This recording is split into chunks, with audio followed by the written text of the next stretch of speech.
Welcome to the Empower LEP Podcast. I'm your host, Jana Parker. I'm a licensed educational psychologist. I am a group practice owner, and I'm an owner and mentor at Empower LEP. I just had the most amazing conversation today. I talked to Dr. Jeremy Greene. He is a school psychologist in Natomas Unified, which is up in Sacramento, but he has this amazing story. His family from Baton Rouge, Louisiana. He studied in Sacramento. He went overseas to China and worked at an international school as a school psychologist. He's been back in Sacramento. He is an artist. He's a poet. He just got his doctorate. He has his LEP. He just takes us through his whole life and just is an amazing person. And I really love that he shouted out so many people who've influenced his life. It was just like really touching. So I hope that you enjoy this conversation as much as I did. Everybody, Dr. Jeremy Greene. All right. Welcome back to the Empower LEP podcast. I'm here today with Dr. Jeremy Greene. Welcome, Dr. Greene, good to see you. Yeah, good to be part of the podcast. Yes. Yeah. Well, I'm excited to talk to you, and I'm really glad that you reached out. And this is just for the audience, like literally on my website, on Empower LEP, on every podcast episode, there is always if you want to be part of this podcast, please send in an application, because I am just so interested in hearing about the stories of others, because I think people are really finding this inspirational, as am I. Just to hear what people have done with their careers and where school psychology has taken them and how they integrate it into other areas of their life that they're passionate about and how things grow and evolve. And so you are one of those people who just reached out, and I've never talked to you before, so thank you for reaching out. And you're welcome. Yeah. Appreciate it. Yeah, and just like looking at your, just kind of the brief story I have about you, I just have so many questions I'm so interested in hearing. And I just want the audience to know, like, if you want to be on the show, let's hear from you. So, all right. So Jeremy Greene, so tell me, let's start with like where you are now, and then we'll kind of go back in time and bring you up to the present, I guess. No worries. So I am here in Sacramento, California, representing the Natomas Unified School District. I have been doing this job for 12 years. I've also done this job overseas for 2 years in Shanghai American School, an international school in Shanghai, China. So I've been doing this for 12 years. Went through, the Sacramento State program for school psychology. So shout out to Dr. Holland and Dr. Brock and Dr. Bland and Dr. Swami and Dr. O'Malley. I'm just shouting them all out, give them all love real quick. I'm jealous. I'll just cut you off right there for a second. I'm jealous of everybody who went to the Sacramento State program, really. I mean, yeah, I am. Yeah. It's kind of well known. Yeah. I mean, Brock does a good job with, getting the program, and Dr. Holland's doing a real good job too. So Yeah, it's a good program. It definitely trained me up and got me ready for the 12-year journey I've been on. Yeah. Well, okay. So you're in Natomas now, and tell me, because you didn't start your, and you are not an LEP, right? You were a school psychologist in a school district, and you have not yet gotten your LEP, right? So I have my LEP. Oh, you do? Okay. Well, I just saw Dr. Jeremy Greene, but I did not see LEP anywhere. So I was like, oh, maybe he doesn't have his LEP, but you do. Okay. Yeah. So got the NCSP, Nationally Certified School Psych, LEP, Licensed Educational Psych. And just last year completed my doctorate in Transformative Action and Educational Leadership. Amazing. From University of the Pacific down in Stockton. So Awesome. I got a lot of fancy little acronyms after the name, but the name I'm most proud of is that last name, Greene. So he represented my family in Baton Rouge, Louisiana. Yeah, and I was going to ask you about that, but first, just let me say congratulations for earning your doctorate. That's awesome. It's really Thank you. Definitely. It was either buy a house or go back to school during the pandemic. And I said, let's just go back and put this debt towards trying to become Dr. Greene. Yeah. Well, good for you. And how did you choose your focus and just kind of what you earned your doctorate in? So, anybody that knows me knows I'm really about, trying to, help people find themselves, find their identity, liberation in that kind of way. So when I was investigating programs that might fit my particular personality type and my way of being, University of the Pacific had started this program, the Transformative Action of Education program around, I want to say 2020 or 2019. I should say, before the pandemic. So doing all the research, from looking at my undergrad background at UC Davis, looking at grad background at Sacramento State, just trying to, and even looking at some schools in the Bay Area and so forth too. They just had the message that resonated with me. So that's why I decided to go that route, because the main core program principles is about liberation, being transformative in education. So definitely giving a shout out to, the Dr. Hallberg out there, my homie Nancy, who was my committee chair, Nancy, Dr. Wanta, as well as, some of the other professors that I met along the way, like Dr. McNair and things of that nature. Just had excellent professors that really, let me be who I'm destined to be. So the program was a good fit. And yeah, just researching. And it was just something that their messaging really fit my, my way of thinking and being and knowing. So yeah, awesome. And so take me back to Baton Rouge, Louisiana, and then how you got out to Sacramento. Yeah. Yeah, so I mean, the funny thing is, like, I didn't, grow up there per se, but my parents are both from there. So my mom is Louisiana Creole, so we got the Black American, ancestry, Louisiana French, so white ancestry, and then, my people say Native American, they say Cherokee, but we don't have any, documentation to verify that. But I'm gonna still represent that, represent that lineage as well. And then my father being African American, they both grew up in Baton Rouge, Louisiana, so. I got family still down there, aunties, uncles, grandparents when they were still with us in terms of the living, cousins among cousins among cousins. My mom's the fourth youngest of 13 kids. Every one of them had kids except for one, and some of them had kids. And, I just turned 39 this past Saturday, and I got third cousins already, going on probably fourth cousins in the future. So the reality is just I come from a big family in Louisiana, and I try to represent for them as best as I can. Wow. Awesome. Well, happy birthday. Well, thank you. I appreciate it. Okay, so did you grow up in Sacramento then? Yeah, for the most part. So my dad got accepted when I was an infant, basically, to UC Davis. So he graduated with his bachelor's from Louisiana State University in engineering, got accepted to UC Davis, engineering, as well as a mathematics master's, so 2 master's degrees from UC Davis. So highly bright, highly brilliant, individual himself. He's a math professor up here at Folsom Lake College, community college up, about 25, 30 minutes from where I'm living right now, out here in Sacramento and so forth too. So yeah, brilliant man, so had to represent, in terms of that ancestry. So he's Calvin D. Wayne Greene. I'm Jeremy D. Wayne Greene. He said he didn't want me to be a junior. He wanted me to have more than just his last name though. So he gave me his middle name. So I try to represent for him and my mom's and my lineage down in Louisiana and all the ancestors that have come along the way. Yep. Nice. And how did you get into school psychology?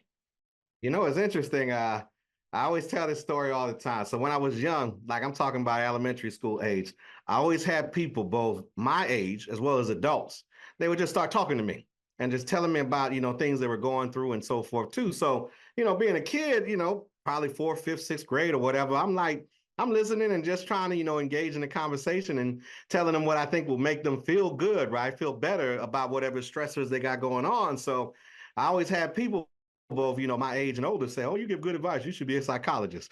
And then my father being, a college professor at Folsom Lake College for as long as he is, just kind of, that, working in the schools, the summer times off, the winters off, not having to beg for, holidays and so forth and time off in terms of vacation.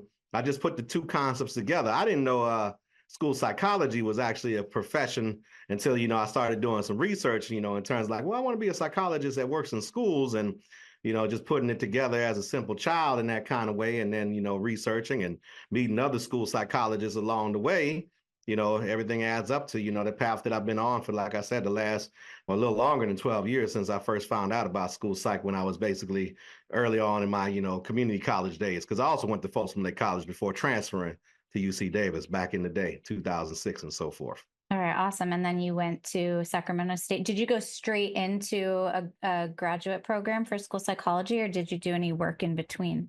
So I did a little work. Folsom Lake College, they rather well just hire me at this point. They work as a classified temp, hourly employee and so forth too.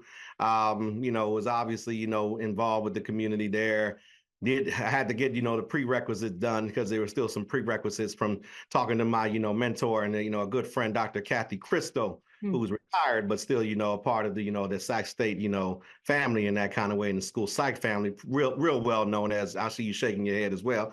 That was my mentor who really, advocated for me to be in the program. If not for her, I probably wouldn't have ended up in Sacramento State. So I hold her in high regard, and great gratitude for putting me on the path, telling me what prerequisites I needed to do, and also, educating me, with every little bump along the way and rejection that came along the way, just really believing in me and believing who I am, was worthy of being a part of this profession, this worthy profession of trying to change lives. So Yeah. kind of Yeah. the background. Yeah, awesome. Okay, and so you went to your Sacramento State program, and then how did you start working in California, or did you go immediately overseas? And how and why and how did you get over there? So the funny, when I was looking into getting into Sacramento State, it was around, I want to say 2010. So I was, met with Dr. Crystal, talking to her about like, well, what can I do to kind of get prepared for the program? And so she gave me a book. I think it was Sattler's book. I'm pretty sure it was Sattler's, because Sattler's, that's the legend. Rest in power to him. I know he just recently passed on and so forth too. And so I'm working in the computer lab at Folsom Lake College at the time. I got the book on, I'm in the computer lab. I got the book on the little desk. And a friend of mine, Dr. Timothy McCargue, who also is a school counselor, school psychologist, and his history and his background and so forth too, comes in the office and he sees this book and he's like, like, hey, whose book is this? I said, it's mine. And he goes, what? And I'm like, oh, why are you yelling in the computer lab? Shh, it's a library, bro. And so I'm like, no, that's for me. And he goes, what again? Loud, like that. And, I was like, well, what's going on, man? Why are you getting all hyped up? And he's like, well, I'm a school psychologist. And so he's invited me to talk to him. He was overseeing the Disabled Students Programs and Services Department at Folsom Lake College at the time. We're talking and he's like, well, have you ever thought about like working overseas? And I thought about it. I always, felt like, overseas would be cool journey to study abroad or anything of that nature. And he was the one that was like, well, have you ever thought about being a school psychologist overseas? They have these, places called international schools. They come in all shapes and sizes all around the world. And, he worked at one, in Jakarta International, now Intercultural School in Indonesia for a couple of years. Met his wife over there as well, who's also from the, the United States originally, Lynette. And yeah, man, it was just, talking to him. And that put me on kind of the path to, really get to, be able to have a strong enough resume. Because with a lot of international schools, and this is me just talking kind of as a novice, some people, this is their whole career. I did it 2 years. Shanghai American School is pretty well known out there, especially in Asia, high-powered international school in a lot of ways. So I'm not, anywhere an expert in comparison to some of the people that I still know who are overseas in that, international school scene. But, in order to be competitive, to get to some of the more high-profile international schools, and also, regarding, the visas and having years of experience and so forth too, it was going to take me about, a 7-year, journey to get there. So 3 years to get, everything I needed to get in terms of the master's degree from Sacramento State, as well as my credential, but also those 4 and 5 years, including that internship that I did do with Natomas Unified. So 2012 comes in Natomas Unified, got hired on full time. So I've been here except for those 2 years I was overseas, then was able to come back. Thankful for that. Shout out to Angela Herrera on that. A good friend here in Natomas Unified. And yeah, the rest is history, just building that resume and that, expertise to be able to be competitive in that international school market. So it was a long journey, but I did it. Yeah. That's a big leap. Just, so you had your job, you were happy in your job, but you just had this goal and this vision, like you wanted to work overseas for a little bit and you did it. What was that like?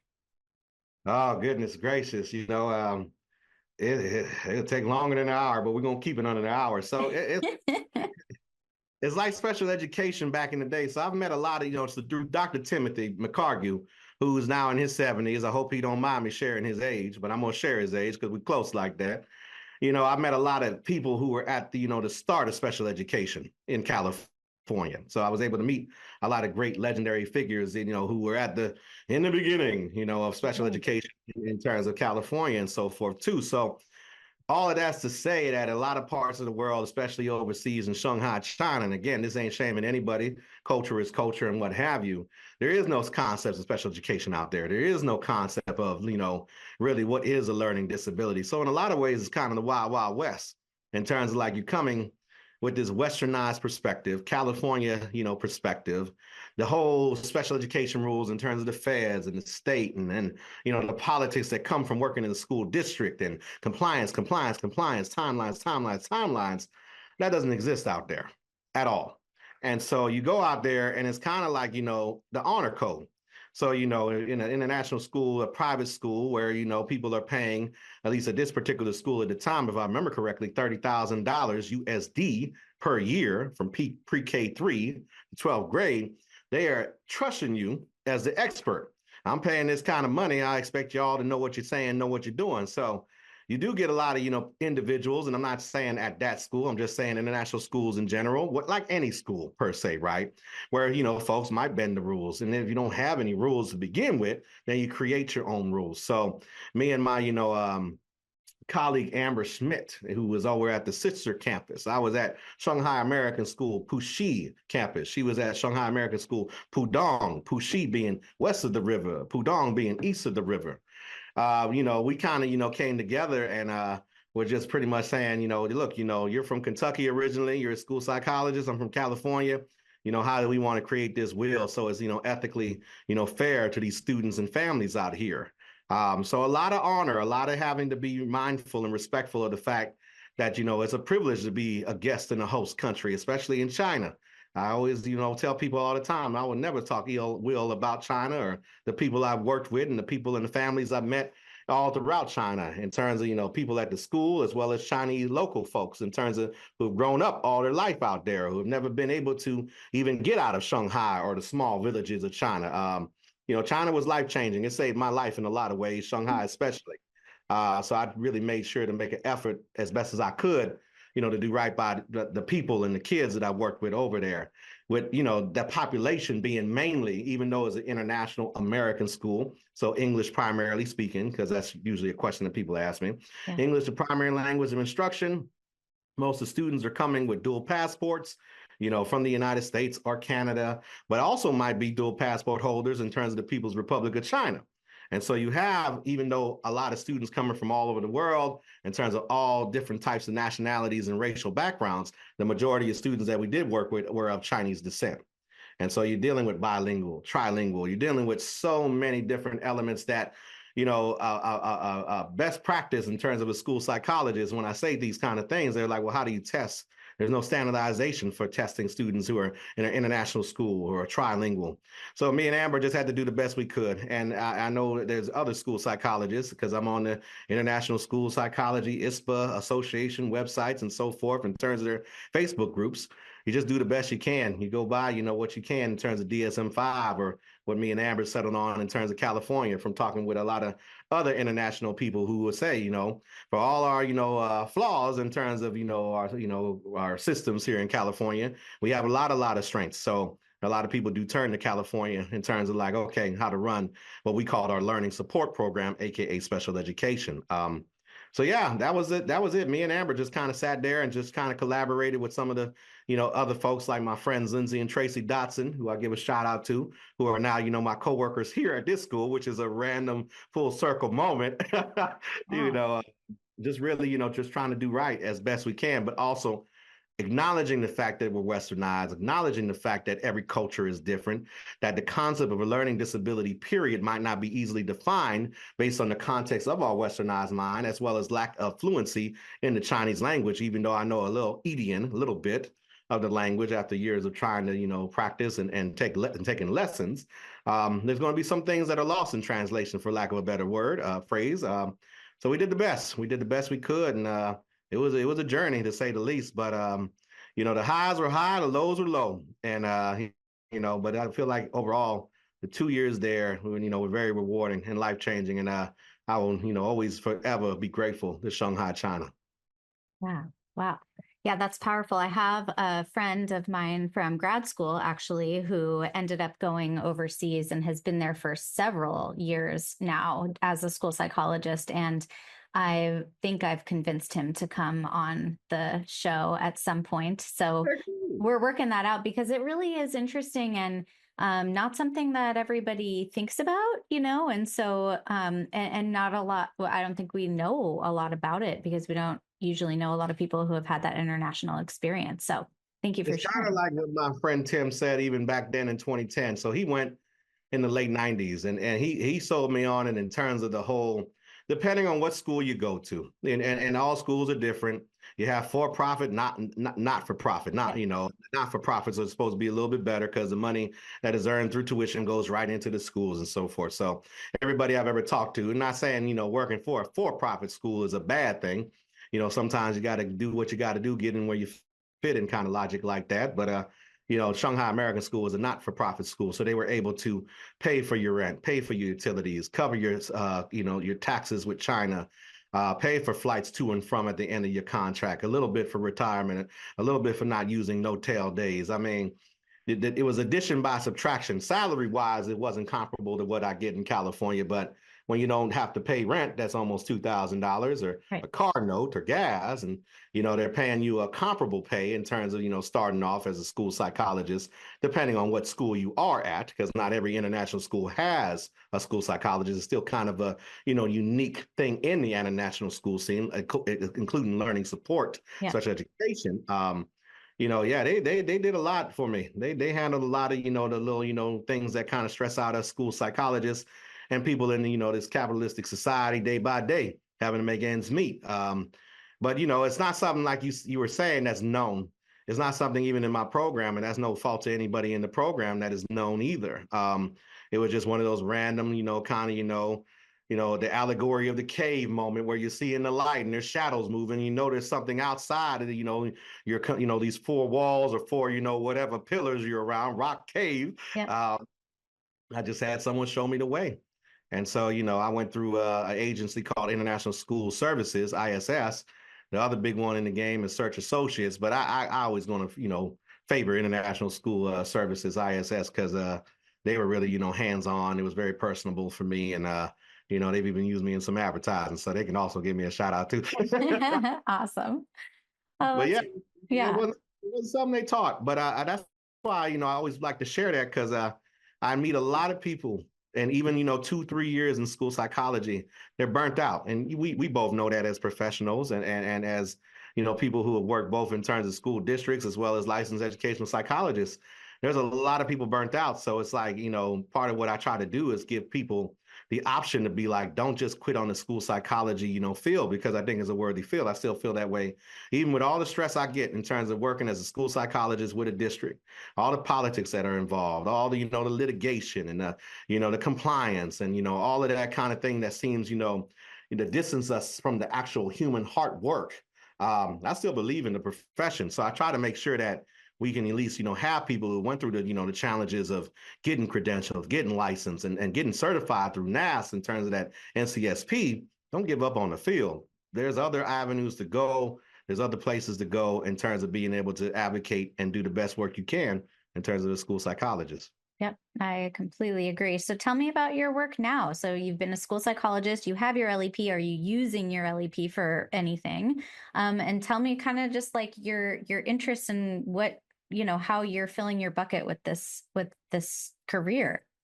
Oh goodness, another bucket. Well, luckily there's a bucket underneath the bucket because the main bucket got a hole in it. Right. Yeah, the bucket's leaky, but we got a replacement bucket. So I'm just, it's a lot of testing. I mean, I'm fortunate enough, I have a great team of school psychologists I work with.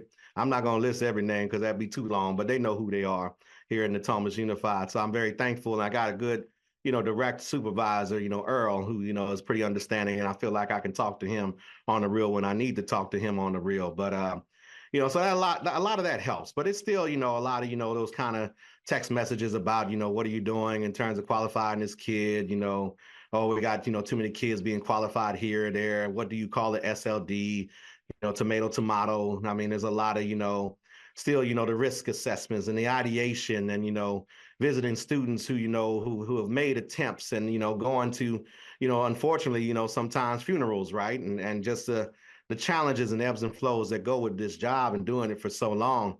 And that's not even, just here in terms of the States, even in China, I had some of those situations I allude to as well.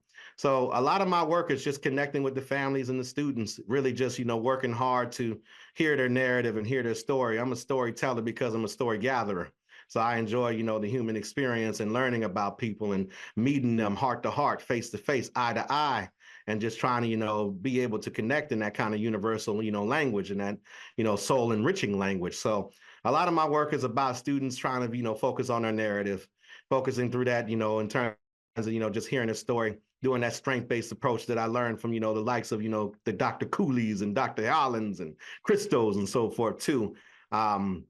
Not shaming, not minimizing, like, even some in the profession that I know, unfortunately, which is human, we have our human personalities and our own traumas and things we bring in terms of baggage, but trying not to be negative, trying not to minimize, trying to uplift not only the students, but my colleagues, whether that's fellow school psychologists or teachers, special education staff, even admin, I'm just, that's just who I've been. I'm the oldest of 5 kids. I got 2 brothers and 2 sisters. My baby sister was born the day after my 13th birthday, so she just had a birthday as well. I tell her she's my 13th birthday present a day late, but it's just how I was raised. It's just how, that community-oriented, logic of, that's Louisiana Creole soul. That's that Southern hospitality of like, each one teach one in that kind of way. And that's how my grandmother, my momo, my mom, my dad's mother especially, she was just really, about like all is well, you're going to get through this somehow. Where there's a will, there's a way. And just really about connecting to people, regardless of your, your background. She was all about that kind of, I know there's a higher purpose. And so I'm going to give back as much as I can. So when I work with the students, it's just the same way. It's kind of that fair exchange in terms of that energy and that positivity of trying to uplift them. So I do a lot of things related to art in terms of poetry. I don't wear the beret just because, in terms of the Creole, Louisiana, French bloodline, but, I do poetry, I do rap, I do music, I do, art in that kind of way. I help students with their creative expression. My dissertation was related to working with 8 African-American students, multiracial backgrounds, really just helping them articulate in their own way in a student voice-centered, youth participatory, action research-oriented kind of program over that 6 or 8 week course of really just talking about what does it mean to be a Black American in these days and times. So what does it mean to be Black American in your school, your community, in terms of your neighborhood, the United States, and what can adults as allies do to really make it more welcoming for yourselves as African-American children, as well as your families. And doing that through those student voice circles, those groups that we held during lunchtime, as well as poetry, helping them to express themselves and not, vilifying them or trying to correct their language or, oh, you spelled this wrong, that's a point off. Like just letting them be their authentic selves. So that's my MO. I just try to, keep it as authentic and real as I can. I know I'm human. That's the old adage. I'm only human. I'm not perfect, but it is what it is, So I try to be aware of that, as well as aware of my own biases that I bring to the table and my own privileges as well. Yeah. How are you going to use what you learned through your program and through your dissertation and just through all of your work in schools, like as you move into the future, whether it's still in schools, whether you're doing something with your LEP, like where do you see yourself kind of going from here? Oh goodness, that's the $1,000,000 question, man. I'm at a crossroads, and I'll be vulnerable. Yeah. It's because I would love to teach at the university level, but we know it's hard to get into these universities, and they don't pay university teachers well at all. So it would be a dramatic pay decrease to just find somewhere where teaching would be my passion, and helping young school psychologists in training, figure out who they are, not only through these, a rigorous coursework, right? But also just the real, like, who are you? And how do you bring your authentic self in some of these systems that aren't humane in a lot of ways, right? That's the dream, but right now it's just trying to manifest that dream. So taking steps and, being on podcasts and meeting individuals and professionals like yourself, just building that community, even as it's virtual, it's still building community, because I know eventually we'll meet in person, because that's how life is, so that's where I'm at the crossroads. I'm doing a lot of, conferences. I'm going to be presenting at the National Association of School Psychologists Conference, NASP, in February. I got Well, I'll meet you there. There we go. Well, let's go. What are you presenting on? I'll be presenting on my research, so that'll be Tuesday. So that was a big win, because people be leaving on Friday. That will always be heartbreaking to me. Like everybody gone. It's like it's like a bad breakup. It's like I'll see you when I see you. Like I don't know. Like busy like that. But so I'll be presenting on Tuesday, so that'll be cool. So there should be a good amount of people that can stop by. It's just a 50-minute, kind of, paper session. And then myself, Dr. Sariti Swami, Dr. Megan O'Malley, and then who are these two students? Abby. I know one's Abby. I had to look up. I'm sorry, my other student. I will look it up while we're talking. And then, we'll be presenting on our research that we did in terms of a student voice group with high schoolers over here, at the school I'm at and so forth. So we'll be doing that in terms of on Thursday, and we'll be working on that. So that'll be real good. I'm looking forward to, just being able to share that expertise around, student voice work and just really helping people. Amy, that's her name. Amy and Abby. I got you. Got I'm sorry. Yeah. So anyways, that's what we'll be doing. Just presenting on the student voice groups work that we did in terms of with high school students, which started originally in terms of me and Dr. O'Malley working with students around conceptualizing their experiences through COVID-19. Mm-hmm. And then, I'll be presenting on my research with elementary African-American students in terms of what it means to be Black in these days and times, which was part of my dissertation. Yeah. Wow. Yeah. I don't even know where to go from here. I feel like you just gave me so much. I'm long-winded. Okay. So at this point, you haven't done anything outside of the schools in terms of using your LEP. Yeah, nothing formal. And so the reality is, I think, for me, it's just trying to figure out the next steps. I don't have a partner and or kids. So it's kind of me riding solo in that kind of way. And so it's kind of like, trying to figure out the next move of like, all right, building, contracts, building, a caseload, but at the same time, also understanding that I have all these other, financial obligations in terms of student loan debt that, in terms of like taking that first year to build up, my own professional brand and so forth too. But with the LEP, I am doing a lot of consulting. I consult with our local Natomas Black Parents United grassroots group over here in terms of really advocating for our African-American students and kind of, giving them knowledge that I can share within, the framework that I come from in terms of, trying to, be able to ask those important questions at the table. So I do a lot more of consulting, a lot of guest speaking. A lot of that, is through the lens of my LEP and things of that nature too. But it's just one day at a time trying to figure out what that next move is. Like I said, I would be teaching or doing, being independent in terms of that LEP work as well. But, it's just, one day at a time. We're living in time kind of up and down anyway. So, yeah. Well, I think the really cool thing about the job that we do have as school psychologists is that like it's stable, and it is rewarding in a lot of ways too. And it's differentiated, so there's a lot that we can do within the schools that we can find that keep us inspired. And then the LEP, I really think for a lot of people is just something to have in your back pocket, and you start kind of putting out in the world the kinds of things that you enjoy doing or connecting with people, all the networking that you're doing, like you said.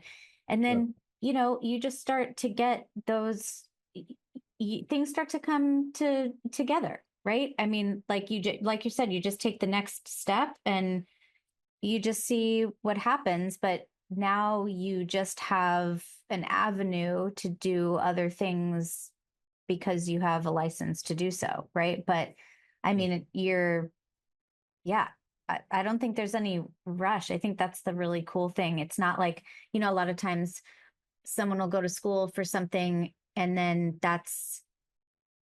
they just, I think about like kind of going into one area and then feeling like, okay, well, this is the only thing maybe that I can do with this. But like, we really have like a really broad range of things that we can do. And it sounds like even just getting your doctorate and going into, just learning everything that you learned there, I'm sure gave you so much more, just like a different lens than you had just, as a school psychologist. Yeah, it definitely helps you in terms of looking at that macro level in terms of systems. I mean, we're in the minutia in terms of special education and general education as well. But, I think, going for the doctorate that I did, it really helped me to kind of understand, the politics that I've always felt is there, but breaking it down in terms of a system-based approach, literature around that, and really, becoming more engaged with the literature, not just, qualitative part, but the quantitative. Yeah. Quantitative favorite, but I can read some, statistical analysis now, regression if needed. But yeah, I think the LEP is very important to to your point. I mean, it's definitely something I think is worthy of having, and it's definitely something that as I continue, because I just got the doctorate last year, I'm just trying to figure things out. Yeah. That definitely building my own, private practice would be ideal. Especially as I talk about, some of the politics and the bureaucracy and, some of those non-human things that, the very corporate, approach that unfortunately I see, and not just, this district, but districts across the states.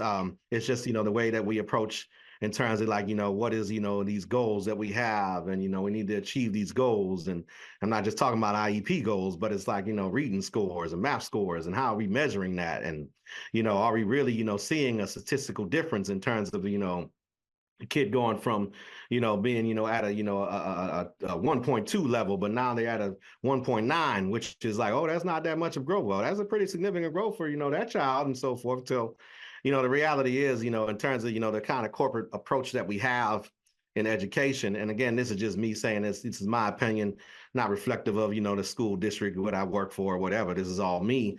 It's just the way that the nature of the, the game of being, in a school district setting. But as a LEP, as we know, there's contract work, there's consulting work. If you decide to do IEEs, you can do IEEs. You can be kind of the voice of reason, when you're coming into these spaces where there's a lot of contention going on between district and family. And then you got some advocates, that might be in the mix too, or lawyers or anything of the sort. And, you can also be that kind of person that's coming not only with that data in terms of what the numbers are saying, whether or not they're agreeing with the findings of the district and that particular school psychologist and that team, but also just the human approach and just trying to, figure it out and, what's going to be best for the child. Because Right. I think sometimes, in these systems, it's kind of like, for lack of a better phrase, and crabs in a barrel, kind of a dog eat dog kind of situation where everybody just fighting to survive. And it's hard in public ed, and it's probably going to get harder. But at the same time, it's worth the fight. It's worth the fight to be in this, space, and also to, not, ashamed of a person to be willing to grow and to change and evolve in terms of like, okay, well, maybe I'm not, wanting to work in a school district anymore. Maybe I want to do my own thing, but be able to advocate for students who are still in a school district. Right. Right. Yep. Exactly. Yeah. Yeah. It kind of blows my mind. We do, a lot of IEEs here in my practice, and it's because you've been a school psychologist, like how things work. And you also know that a lot of times the kids aren't getting what they need. And maybe the answer isn't special education, but it's got to be something, It's so even if we're doing an evaluation, like that's the part that you don't get to do as a school psychologist. It's like if they don't qualify, you're kind of like, well, go to the next team. But, here, if we're doing an evaluation, we can say like, okay, maybe they still don't qualify for special ed, but what else can we recommend, because our hands aren't tied. Yeah, and that's the reality. I get, folks who have been, in education forever. They'll tell me, all we've been talking about is RTI forever, and then it's MTSS, so multi-tier systems support, response, intervention, blah, blah, blah. I've never seen it done properly. Now, again, I know that's not all end all be all. I know there are some districts and some school sites particularly, that are doing RTI, MTSS with fidelity, having tier 2 interventions, tier 3 interventions that do not require having an IEP. But for the vast majority of districts and schools that I know of and have been associated with, it is one of those kind of things of like, if not special education, then what? Mm-hmm. Even 5-4s in terms of general education accommodation plan, some parents don't want because they know that sometimes, teachers aren't following it. They don't, you have people that, who are not, implementing it in terms of, following up with yearly meetings. So they just want an IEP. Everybody know IEP, everybody knows special education, right? So, but at the same time, what does that do to the student's identity in terms of me telling you that this is a part of your identity, only to find out later in life, possibly, or, to internalize the negative connotations that can come from that eligibility as part of your identity. What does it do to that student not to have an accurate depiction of who they are, their strengths, as well as their opportunities for growth, their areas for development, and so forth too? So it's not really going back to my whole MO and my mantra is not honoring that student's voice. It's not honoring who that student is. So ideally for me, a better tomorrow is, having, like I would have a lot of students both in China as well as here saying, I wish, everybody needs an IEP. So what does that look like? Not 30 IEPs that a teacher has to implement, but what can we do to take those accommodations, those interventions, those things that we know are research evidence based, and being able to, implement it in every school, regardless of their social economic background. So you asked me the future, the future is something like there's, sometimes, possibilities can be overwhelming, but possibilities are also good too. Like I would love to probably run for school board. That's what I would want to do. Run for school board here and just, be that voice on the board that has worked with the people in terms of not only my colleagues here and representing for them and being mindful of the challenges and the bullying that they've been through and the minimizing of their own expertise, but also, trying to uplift administrators, uplift, everybody who works for the school district, uplift the students, uplift the families, the community, and really just kind of, being that voice. Now, granted, on the school board, you're one of whatever many voices. Here in this school board is 5 voices, so you're one of only one, but one of only 5. But at the end of the day, someone has to say it. Someone has to bring the consciousness to the reality, and also knowledge is power, and power is liberation in some ways. So for me, that would be my ideal dream is, depending on, whether or not I go back overseas or do LEP work or, find my forevermore and have 20 kids. I'm not saying that. But two, that'd be cool, right?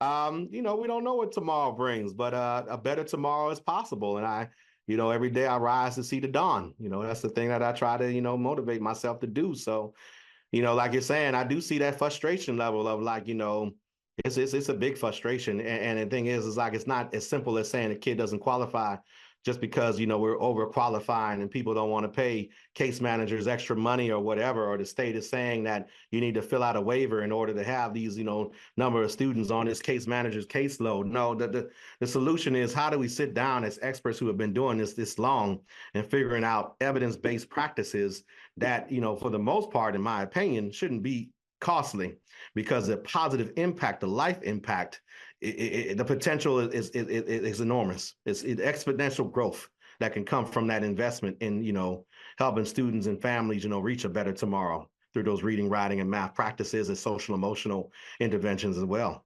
Yeah. Yeah. I couldn't have said it better myself.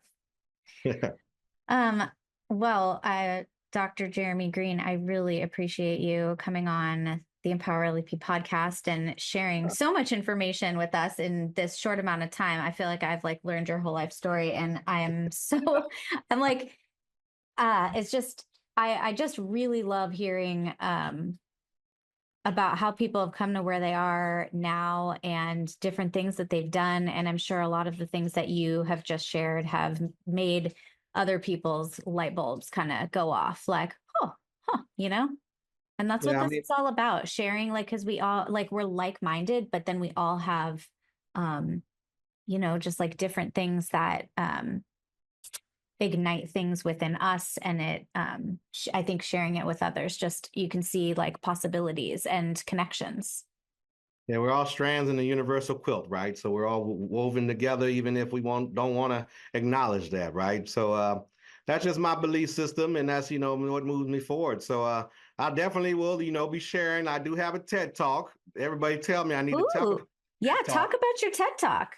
So in Shanghai, China in 2018, I gave a TED Talk at the school. So I will definitely send you the link to that. It's based around rejection, the transformative power of rejection, that even in the darkest times, there's a light to be found. And it's all about your community and those who lift you up, and having that belief in oneself, even if the systems and some of the players in that system might tell you, you're overwhelming or too intense and blah, blah, blah, blah, blah. But that's a whole nother conversation for another day. And so, yeah, I just try to make sure that, people know about that. And then I can also link you to my dissertation, but the funny thing, You pay for editors, and the editors even make mistakes. And I'm like, man, but it's up there. It's published. That's awesome. Yes, please. We can link them in the show notes too. That's great. I definitely want people to be able to have access to the work that you've done. Yeah, it's beautiful work. I've done it in collaboration with beautiful souls. And like I said, it's all about the students. I tell that's my life's mission, my life bloodline. And as old as the 5 kids with 2 wonderful parents and 4 wonderful siblings, they're the reason why I do what I do, as well as my little 3-year-old nephew, Luca Greene. So I got to give him a shout out. And that's who I'm going to keep on moving forward to day by day. Awesome. Well, I can't wait for everybody to hear this. And, thank you again. And we'll keep in touch, and I will see you in February. I'm excited to meet you in person, and definitely I appreciate you inviting me on the program. And if you need anything on my end of the table, just please feel free to reach out to. That's for anybody listening to. Yeah. And how do people find you?